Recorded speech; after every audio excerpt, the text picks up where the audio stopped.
Building a billion-dollar tech empire meant crushing anyone in the way.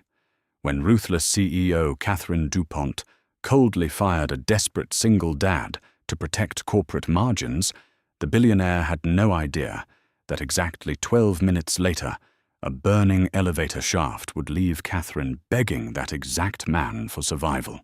The 68th floor of the Nexa Logistics skyscraper in downtown Seattle was an architectural masterpiece of cold, unfeeling glass and brushed steel. It was designed to intimidate, much like the woman who occupied its sprawling corner office. Catherine DuPont, 42 years old, and worth an estimated $1.4 billion, did not do empathy. She did math. She analyzed overhead, optimized supply chains, and systematically eliminated liabilities. And today, the massive spreadsheet on her glowing monitor indicated that the company's internal maintenance division was a glaring multi-million-dollar liability.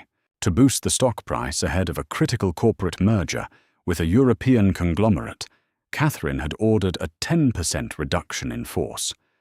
It was a sterile corporate phrase that translated to 300 people losing their livelihoods. Adrian Lawson was one of them. Adrian was a 38-year-old single father who had spent the last 12 years keeping the Nexa Logistics tower breathing. As the chief systems engineer, he knew every artery of wiring, every hidden utility shaft, and every temperamental boiler in the massive structure. But his institutional knowledge meant nothing to an algorithm that flagged his salary as redundant because he had recently requested an advance on his wages.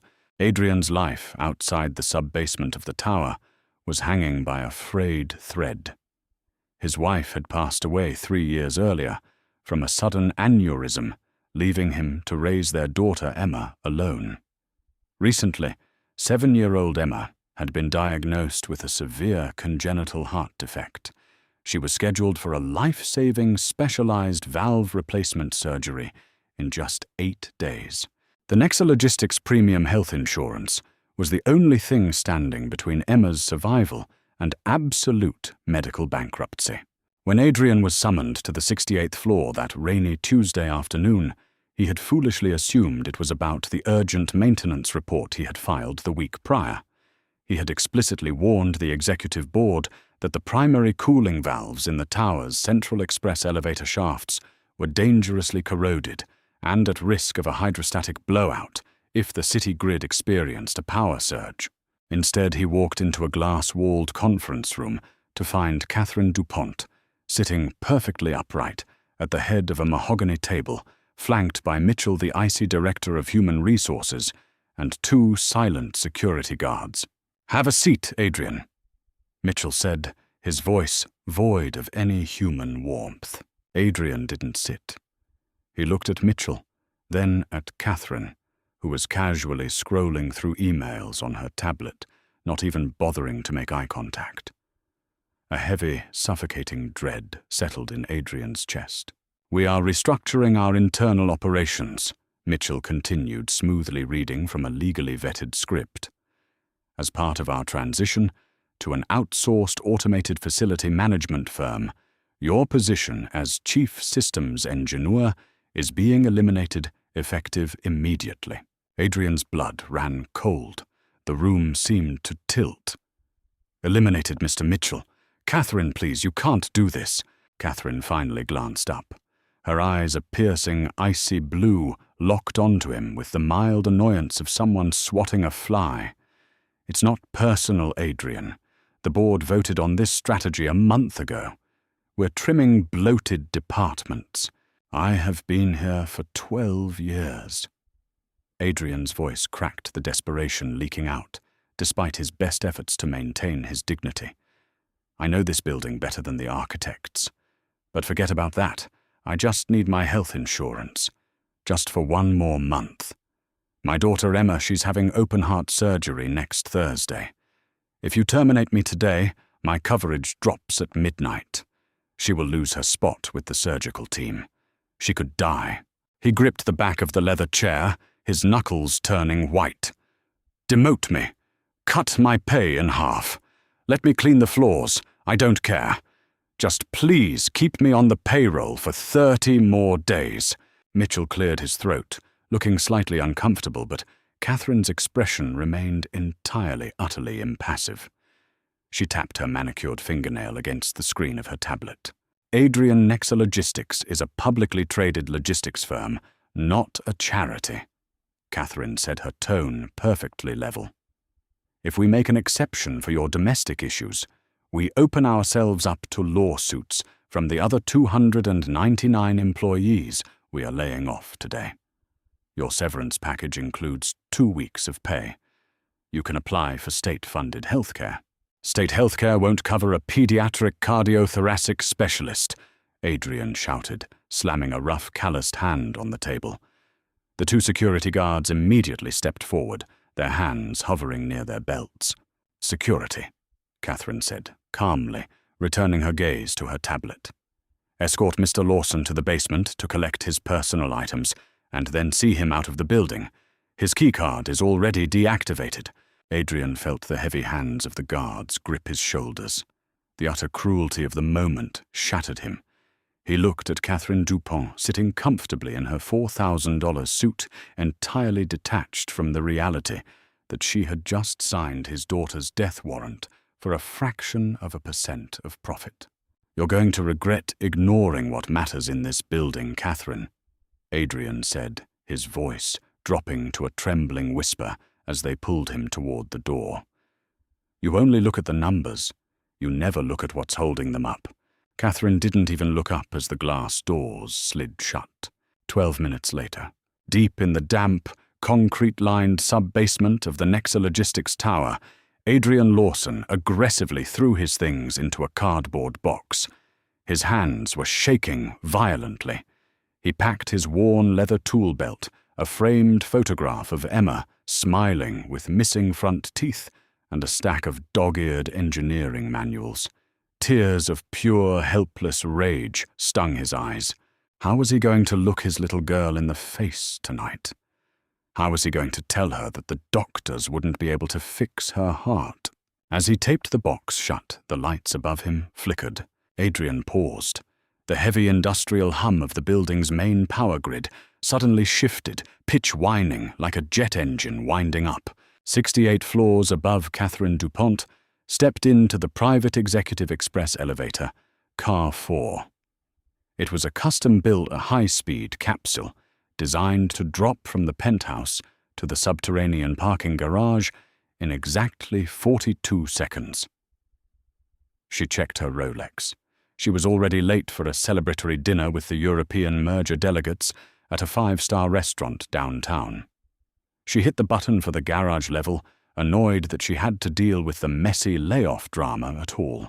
As the elevator door sealed shut, the city of Seattle experienced a massive, unseasonal rolling blackout caused by a failure at a regional substation. Normally, the Nexa Logistics Tower's backup generators would seamlessly kick in within 3 seconds. But today, the system was fatally compromised. The corroded primary cooling valves in the central shaft, the exact valves Adrian had begged management to replace, could not handle the sudden, massive surge of restarting the building's thermal grid. Down in the utility access level, a pressurized pipe burst. It was a catastrophic failure. Highly flammable hydraulic fluid sprayed across a sparking electrical junction box. Within milliseconds, a violent explosion rocked the center of the skyscraper. The resulting shockwave blew out the secondary power grids, sending the entire building into a catastrophic total lockdown. Automated fire doors slammed shut across every floor. In Car 4, Catherine screamed as the lights died instantly. The high-speed elevator, completely severed from its electronic braking system, plummeted in a terrifying freefall. The digital display flashed wildly. 60, 55, 49. Gravity ripped at her stomach. She slammed against the polished wood paneling of the elevator car, clutching her briefcase in absolute terror. Suddenly, the archaic analog mechanical emergency breaks a fail-safe system completely independent of the electronic grid, violently engaged.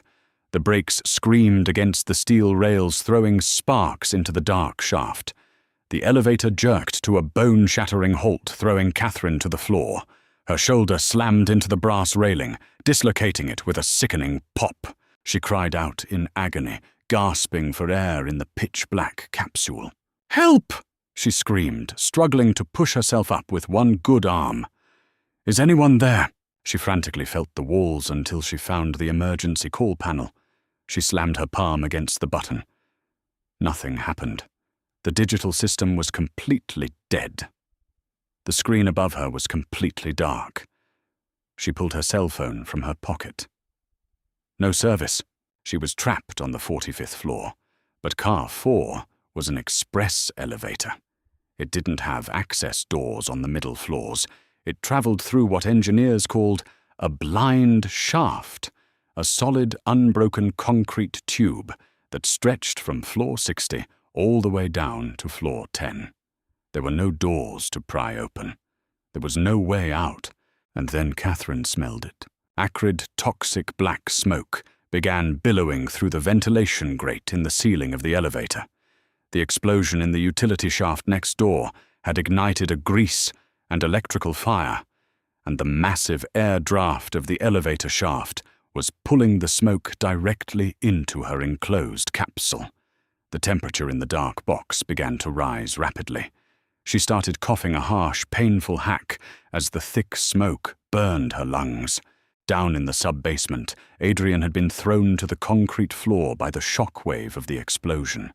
The emergency red sirens began blaring in the darkness, spinning slow, terrifying shadows across the walls. Adrian pulled himself up, coughing through the dust. The two security guards who had been standing by to escort him out were panicked, shouting into their radios, but getting nothing but static.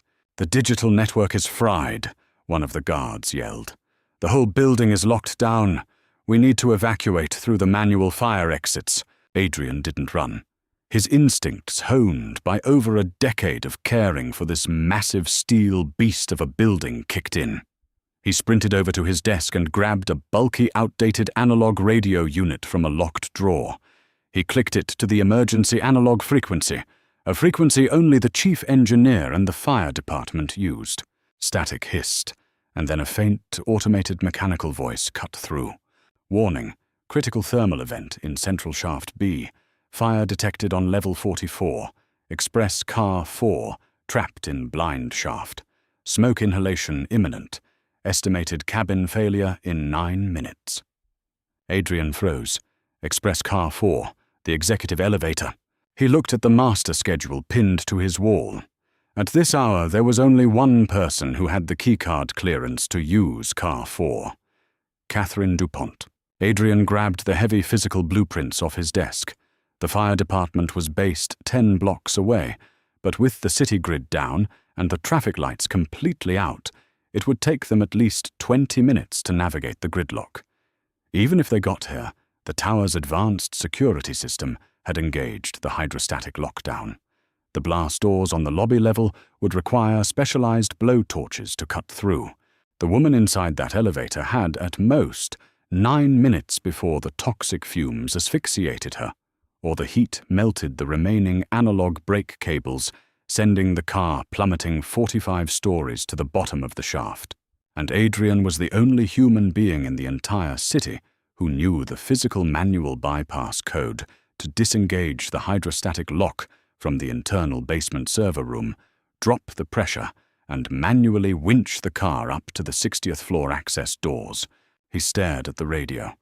The woman burning in that metal box was the exact same woman who had looked him in the eye 12 minutes ago and condemned his daughter to death for the sake of a corporate spreadsheet.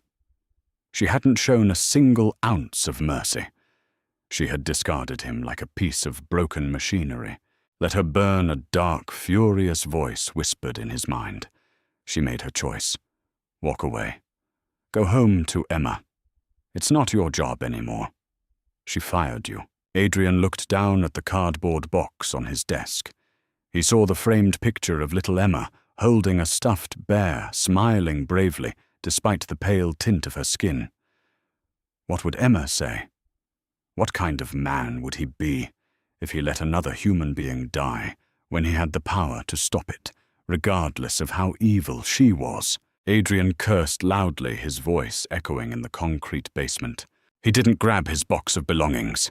Instead, Adrian grabbed his heavy steel wrench, a high-powered flashlight, and strapped his tool belt back around his waist. He looked at the terrified security guards who were rushing toward the exit stairs. "Get out!" Adrian roared over the sirens. "Tell the fire chief when they arrive that Lawson is in the sub-level mechanical room. Tell them I'm trying to vent the blind shaft and manually winch. Car 4. Go!"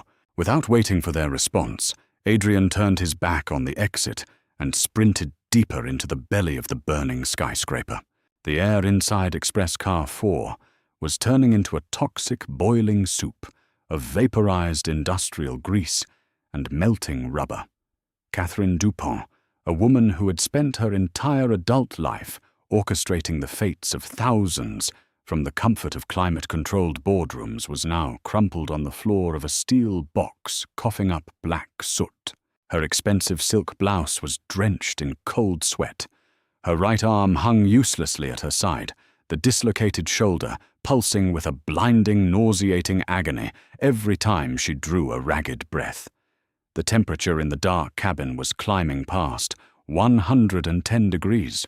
She pressed her face against the tiny sliver of space near the floorboards, desperately trying to suck in whatever clean oxygen remained. For the first time in her life, her billions of dollars in offshore accounts, her stock portfolios, and her ruthless business acumen meant absolutely nothing. She couldn't buy her way out of this blind shaft.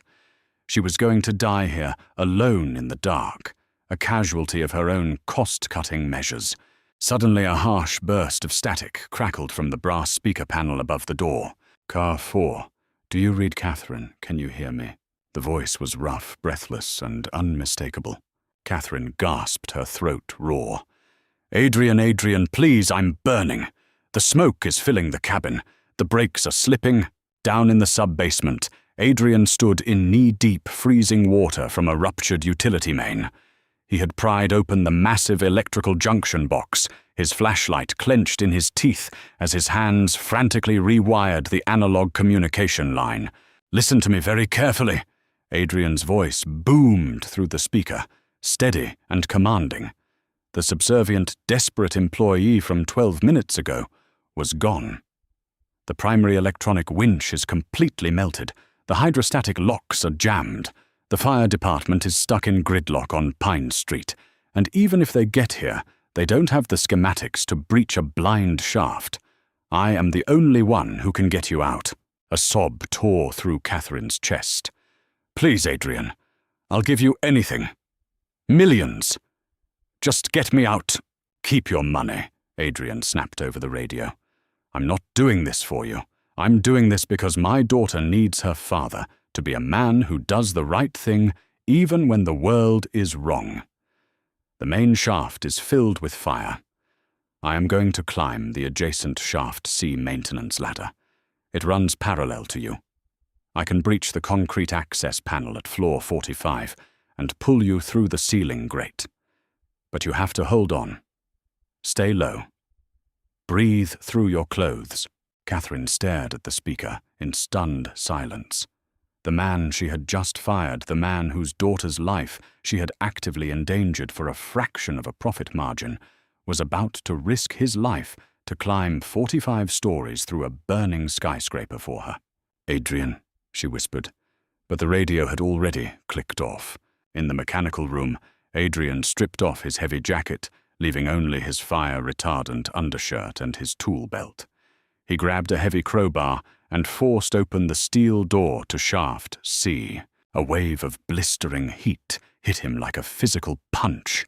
The shaft was a narrow vertical concrete tunnel, completely pitch black, except for the terrifying orange glow bleeding through the cracks in the wall from the adjacent burning elevator shaft. Adrian grabbed the first metal rung of the maintenance ladder. It was already warm to the touch. He began to climb. 10 floors. His breathing grew heavy. 20 floors. His forearms began to burn lactic acid building in muscles that were already exhausted from a 12-hour shift. 30 floors. The heat was becoming unbearable. The metal rungs were scorching hot, searing the calluses on his palms. Sweat poured into his eyes, blinding him. The air was incredibly thin, sucked away by the massive fire raging just feet away behind the concrete barrier. His vision began to blur. His grip slipped on the 35th floor, his boot missing a rung. He dangled by one arm over a 300-foot drop into the abyss. Panic seized his chest. His muscles screamed in protest, begging him to let go to just end the pain. But then his mind flashed to a hospital room at the Seattle Children's Pediatric Cardiology Center. He saw Dr. Gregory Harrison pointing to an X-ray of Emma's fragile, struggling heart. He saw Emma's pale little hand reaching out to hold his. "Are you going to fix it, Daddy?" she had asked. Adrian roared into the empty shaft. He swung his leg up, hooked his boot back onto the rung, and pulled himself upward with a surge of adrenaline fueled entirely by a father's love. He wasn't just climbing to save Catherine DuPont. He was climbing to save the insurance policy. He was climbing for Emma. Floor 40, floor 42. He could hear the terrifying screech of metal on metal echoing from the shaft next to him. The analog brakes on car 4 were melting under the intense heat. They were going to give way at any second. Adrian finally reached the 45th floor landing. He dragged his battered, exhausted body onto the narrow concrete ledge. His hands were blistered and bleeding. He unhooked his flashlight and shone it on the wall. There it was, a faint, chalk-marked outline of an emergency breach panel he had secretly installed 8 years ago during a retrofitting project, specifically because he knew the blind shaft was a death trap. He gripped his heavy steel wrench with both hands, raised it over his shoulder, and slammed it into the concrete. Bang! Inside the elevator, Catherine screamed as a violent thud shook the entire car. Bang! Dust and debris rained down from the ceiling. With a deafening crunch, a section of the concrete wall above the elevator caved in. Adrian ripped away the jagged rebar, his face covered in soot and blood, looking like a terrifying guardian angel forged in the fires of the skyscraper. He leapt onto the roof of the elevator car. The metal roof was buckling under his boots from the sheer heat of the shaft below. "Catherine," Adrian yelled, smashing his crowbar against the emergency escape hatch on the ceiling of the car. The rusted lock shattered. He kicked the hatch open and peered down into the thick, black smoke. Catherine was lying on the floor, barely conscious, her lips stained with soot. "Grab my hand," Adrian screamed, reaching down through the hatch as far as his shoulder would allow. "I can't!" Catherine wheezed, her eyes rolling back. "My arm, it's broken." "Use the other one. Move, Catherine. The cables are snapping." A loud, terrifying snap echoed through the shaft as one of the 4 main steel suspension cables gave way, whipping against the walls and raining sparks. The elevator lurched violently, dropping another 2 feet. Catherine screamed as she slid across the floor. Adrian didn't hesitate. He hooked his legs under the metal railing of the roof, completely inverting himself, and plunged the upper half of his body into the burning cabin. He grabbed Catherine by the collar of her ruined blazer. "I've got you," he roared. Using every ounce of remaining strength in his back and core, Adrian pulled upward. It was agonizing. Catherine screamed in pain as she was hauled through the narrow hatch, her dislocated shoulder scraping against the metal. Adrian dragged her out onto the roof of the car just as a second suspension cable snapped like a gunshot. "Jump to the ledge," Adrian commanded, shoving her toward the breached hole in the concrete wall. Catherine scrambled, driven by pure survival instinct, and tumbled through the hole onto the solid concrete landing of the maintenance shaft. Adrian dove through the gap a split second later. Behind them, the final 2 cables snapped. The metal roof of car 4 vanished into the darkness with a horrifying screech, plummeting 45 stories down to the bottom of the shaft, where it exploded into a massive fireball that sent a shockwave roaring up the tunnel. Adrian and Catherine lay gasping on the cold concrete floor, the fire illuminating their faces in harsh orange light. Catherine was shaking violently, sobbing uncontrollably, as the reality of her near-death experience washed over her. She looked over at Adrian. He was bleeding his hands, mangled, his chest heaving as he stared blankly at the ceiling. He hadn't hesitated. He hadn't asked for a contract. He had just saved her. Why? Catherine whispered, her voice, cracking tears, cutting clean lines through the black soot on her face. After what I did to you today. Why did you come for me? Adrian turned his head slowly.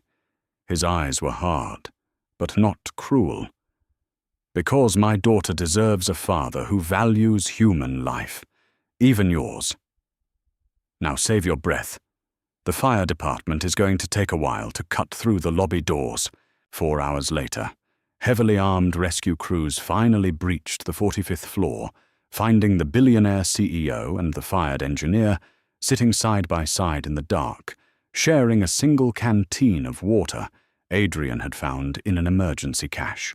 1 week later, the waiting room of the Seattle Children's Pediatric Cardiology Center was quiet. Adrian sat in a plastic chair, his hands wrapped in thick white bandages, staring blankly at the ticking clock on the wall.